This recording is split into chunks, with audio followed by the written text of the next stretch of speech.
स्वराज्यासाठी लढणं शिकवलं शिवरायांनी, शिक्षणाचं महत्त्व सांगितलं बाबासाहेबांनी. शौर्य आणि ज्ञान यांची जोडच खरी ताकद आहे. या दोघांच्या विचारांनीच समाज घडतो, त्यांना मानाचा मुजरा. शिवरायांनी दिलं स्वराज्याचं स्वप्न, बाबासाहेबांनी दिलं समानतेचं बळ. एकाने तलवारीने जिंकला लढा, दुसऱ्याने शिक्षणाने बदलला समाज. दोघेही आपल्या प्रेरणेचे स्तंभ. राजे शिकवतात धैर्याने जगायला, बाबासाहेब शिकवतात ज्ञानाने उभं राहायला.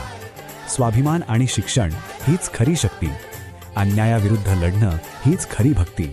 याच विचारांनी देश मजबूत होतो. स्वराज्य म्हणजे स्वाभिमान, शिक्षण म्हणजे स्वातंत्र्य. शिवरायांनी दिली लढण्याची हिंमत, बाबासाहेबांनी दिला जगण्याचा मार्ग.